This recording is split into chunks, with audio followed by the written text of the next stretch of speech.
mostly our first year students, just so you know what we're covering today. I'm just kind of trying to close out a few things to make my connection a little bit better. So this is a presentation for the School of Design and Construction for spring advising for 2021 for first year students. I'd like to cover the admission to the major information. Students are admitted to WSU with an academic interest in a major, and that's within the SDC, the School of Design and Construction. It can be architecture, construction management, interior design, landscape architecture. You're admitted as an undergraduate degree seeking in an academic program. Once you meet all of the requirements, you're admitted to the major. These are all structured into a 1 year of a pre-professional coursework and 3 years of the major. Professional program courses begin in the second year of the fall. The SDC processes the admission to the major application once a year at the end of spring semester. So everybody's always on the same schedule. For admission to the major, students must complete the pre-professional courses required by the program which they're applying, earning a grade of C or better in each of the courses with an overall GPA of 3.3 or higher. Students not meeting the admission to the major criteria above will be considered until enrollment limits are reached. All students must submit an admission to the major application by the end of the spring semester. Online applications will be available in April on our website. Those aren't there now, but they will be available in April.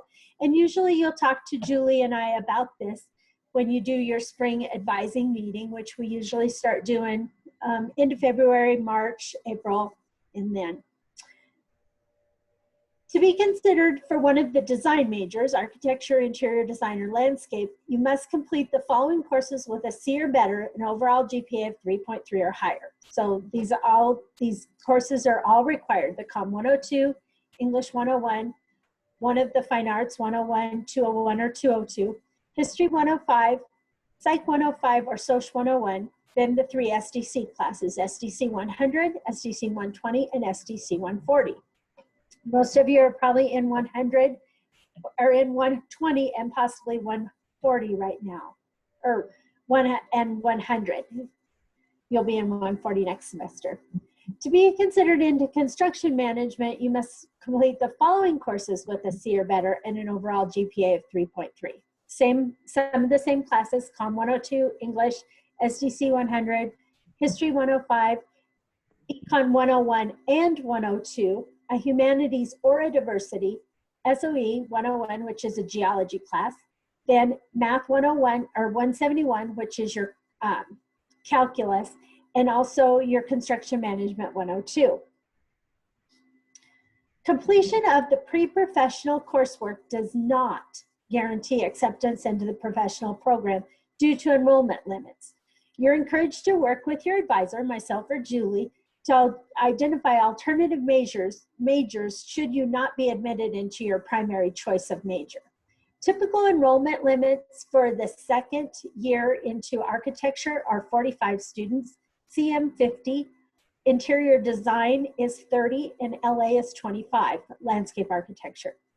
The average GPA is listed there for all of those professional programs. So the average GPA last year of architecture students that were admitted was 3.5, CM 3.2, ID 3.2, and LA 3.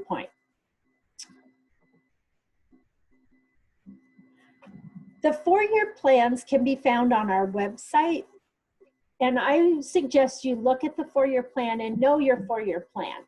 So you know what courses you still need for admission to the major, and also if you've got all the admission to the major classes completed, there are some classes maybe that you could look at taking in UCOR prior to admission to the major.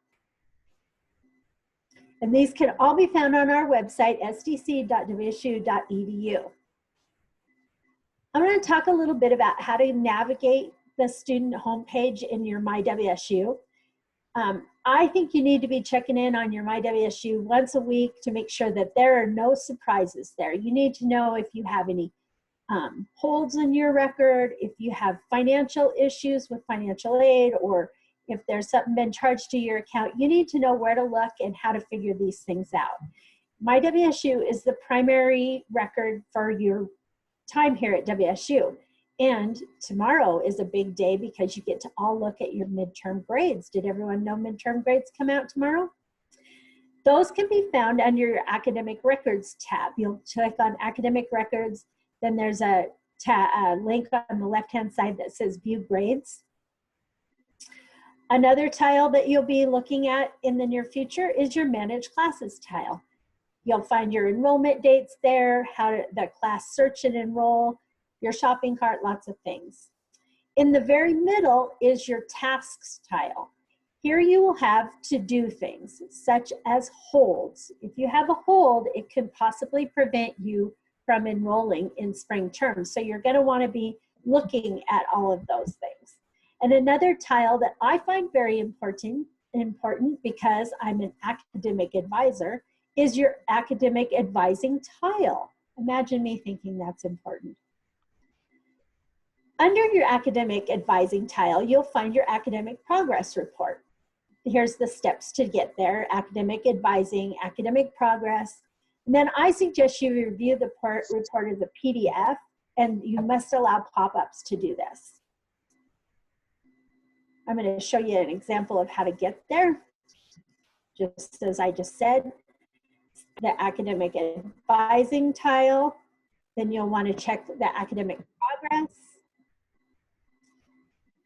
Then view the report as a PDF. Pop-ups must be allowed. And you can see all the information under these red bars, but I just think it's a lot cleaner and easier to read in this PDF form where you can just see everything there. Anything in red that says not satisfied is something that you still need to complete. And you being first-year students, there's going to be quite a few red things still.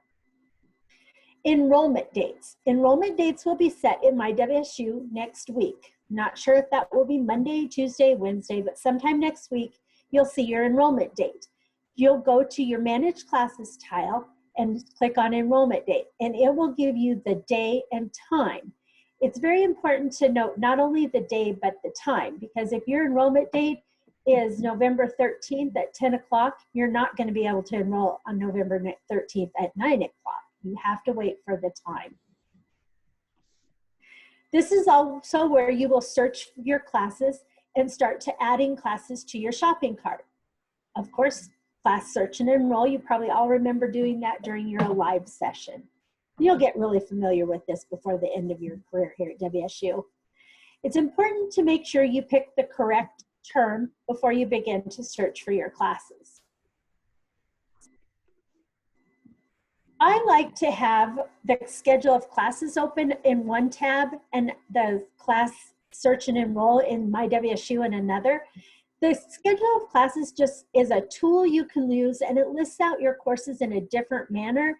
And I find it very useful to look at it that way, because that way you can just pick your class.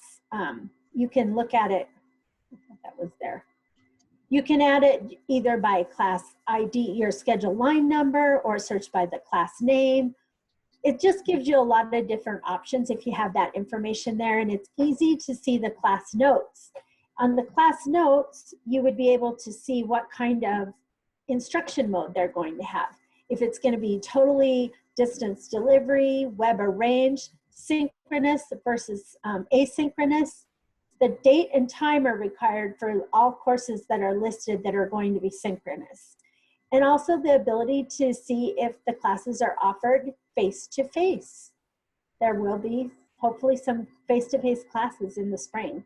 And those notes are really easy to see in the schedule of classes, but in myWSU, you have to search a little bit more for them.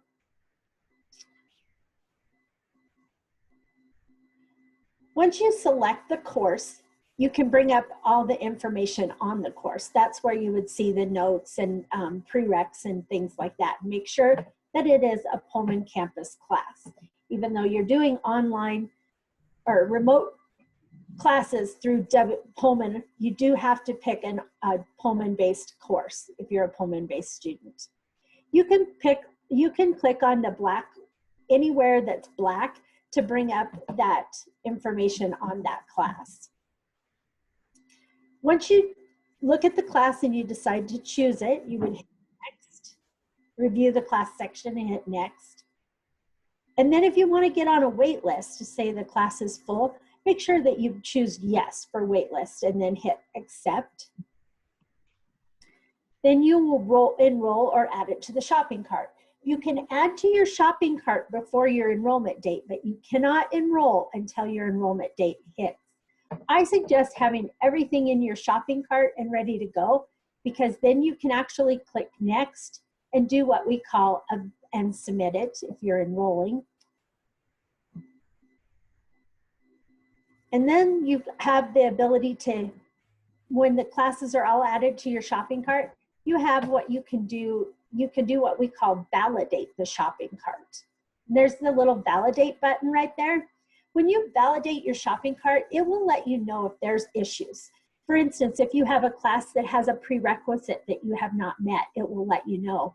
If you've enrolled in a wrong campus class, it will let you know that also. The message is kind of cryptic, but it will let you know. Once you've validated and everything's okay, it says it's okay to add to your class schedule. Once your enrollment date gets here, you just go in, open your shopping cart, click the classes, then click enroll, and you're ready to go. On the WSU Registrar's website, which is registrar.wsu.edu, you can find how-to videos on dropping a class, swapping a class, viewing your wait list, ordering transcripts, excuse me, viewing grades, finding abbreviations for schedule, which no one uses. And also when you get an error message saying requisites not met or outside the career when you try to add, it will let you know what those are all about. Another thing I like to cover at least once a year is email etiquette. It's very important for school and also your future career. When you're doing an email, this link is a really good video on YouTube video on emailing. You want to make sure that you're doing a salutation, that you're putting a subject matter in. Just make them as professional as you can. It's really a good idea to get in the practice of making sure that you're doing professional emails, because you're going to be doing a lot of those in the near future to professors, to advisors, to TAs, and then hopefully to companies that you're going to be applying to and getting information on. So it's pretty important to know some really good email etiquette. Some helpful resources can be found on our website, sdc.wsu.edu. All of our FourYear plans are there. There's resources, there's how to schedule an advising appointment. There's lots of information under the student resources and also under each one of the degrees. And also you can find helpful information at the ascc.wsu.edu. There's information on jobs and how to get jobs and career searches and all kinds of information on all of those websites. I suggest you get familiar with the website. Okay, I'm now going to open it for questions. Does anyone have any questions for me today, I hope?